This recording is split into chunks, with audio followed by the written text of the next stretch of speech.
Tech layoffs are making the news, from Tesla to hiring freezes at Facebook, but unemployment still sits at 3.6% for the fourth consecutive month. So if layoffs are happening, how come we aren't seeing the layoff numbers in unemployment? Hi, my name is April. I'm a tech recruiter. I talk about these kind of subjects on this channel, and I've made big claims about unemployment. Okay, maybe I wasn't right, because unemployment is crazy low.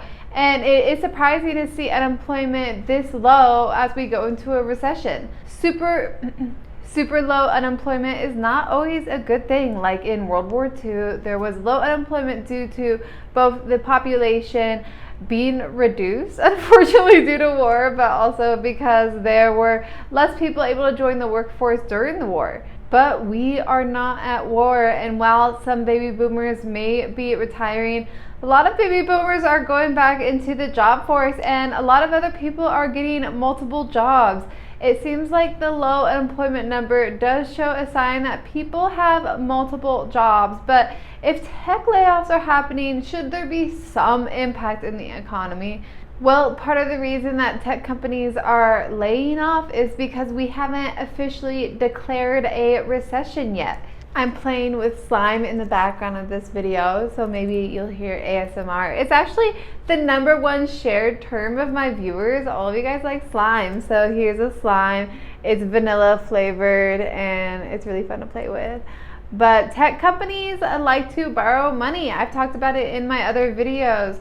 Tech companies can get money through funding for startup funding from VC companies, and in the past it's been easier for startups to get VC funding. Well, because VCs finally trusted startups and believed that they could make the money return, it became a lot easier over the past 10 years for startups to get any funding. But as mortgage rates change, that's a sign that lending is becoming more risky in the economy, right? So people that lend money to startups are going to act accordingly as well.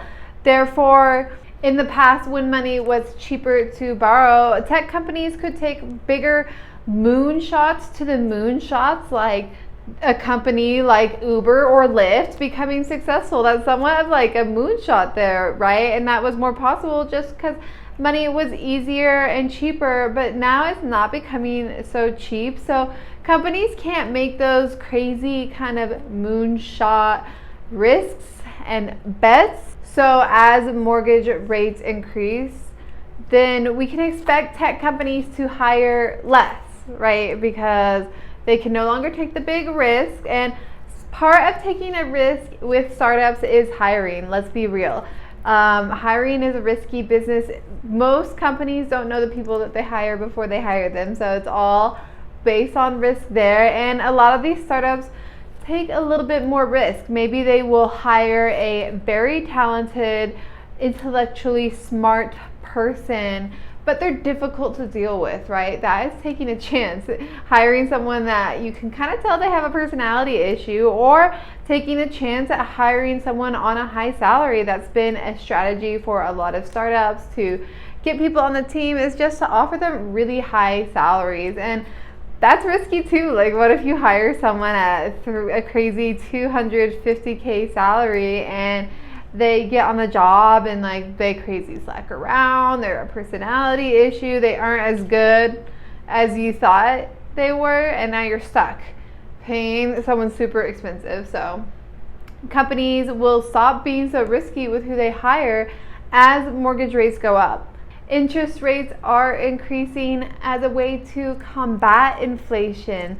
Inflation is somewhat driven by consumer demand, and consumer demand is really strong. Part of that is just because everything is getting more expensive. So when you spent $4 last year, it might be $6 or $8 now. And so it can look like people are spending just as much money as they were last year, but really they're having to spend more money because everything is more expensive. But also, consumer demand is still strong because a lot of people are employed. Only 3.6% of the population is unemployed right now. So if everyone has a job, then everyone's spending money, and everyone's spending more money because of inflation. So the economy is rumbling and tumbling, it's going and a moving, creating more jobs at what looks like to be either mid-sized companies, mid-cool companies. That's not a good way to say it, but mid companies, mid everything, mid reputation, mid interesting to work for, mid salaries. All those companies are hiring right now, and they're growing. And obviously there's a ton of jobs open for companies that people don't want to work for. When it comes for the companies that everyone wants to work for, they seem to be hiring freeze, or just being a little bit more picky. But put it together, right? The economy is growing, therefore more jobs are created, therefore more people have money in their pockets, therefore consumer demand is getting stronger, therefore inflation is being fueled, and the Fed has to keep increasing interest rates to manage the inflation.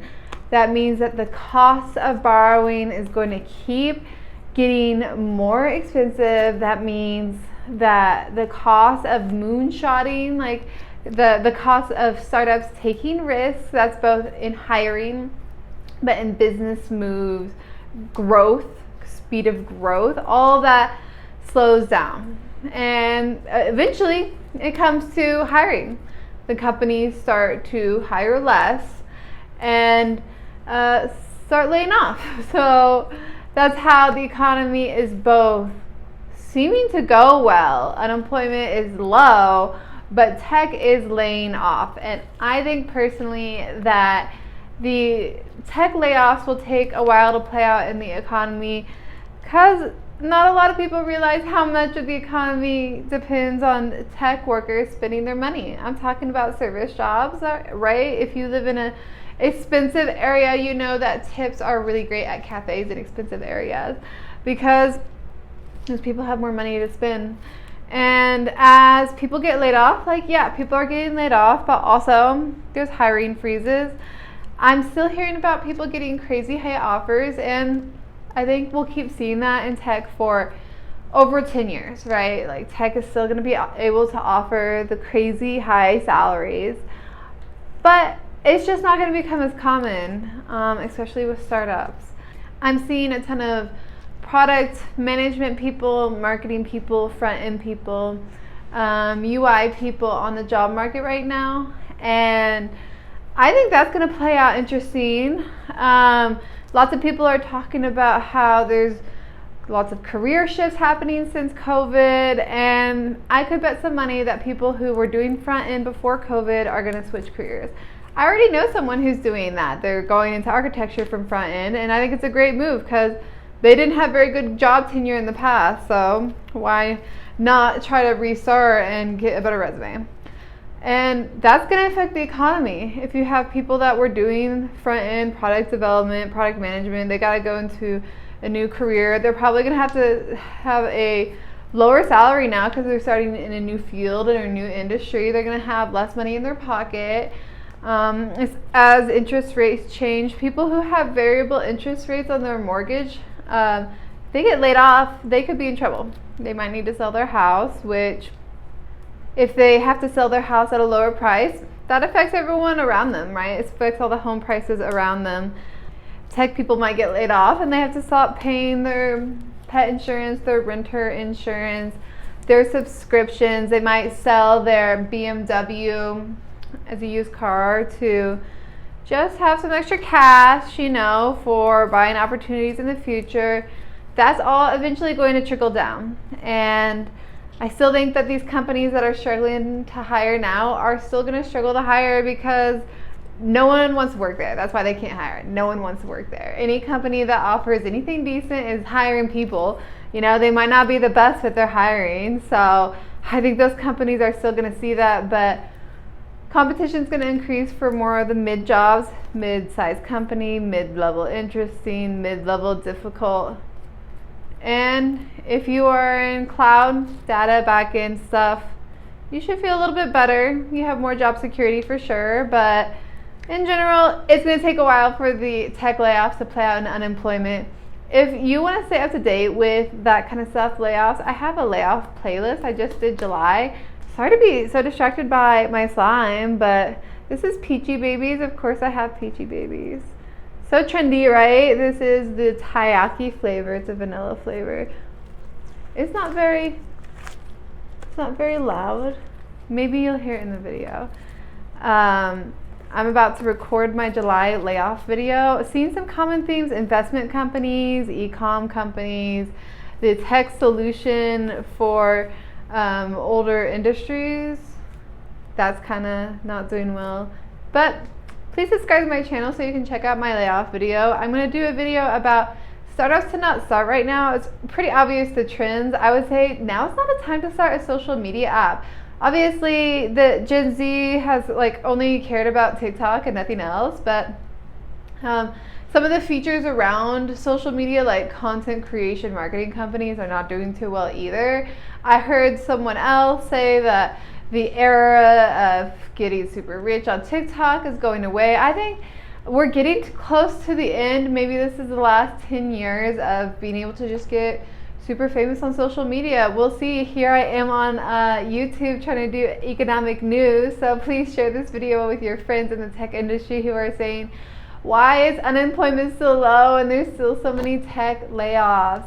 Another reason might be because tech people might be exempt from unemployment if they are paid a severance out over several weeks, or they may take their time to apply for unemployment because they might get a crazy big severance.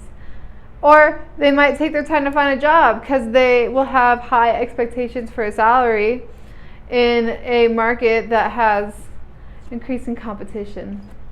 I don't think we're going to see the best of layoffs until August. Check back on this video and tell me if I'm right.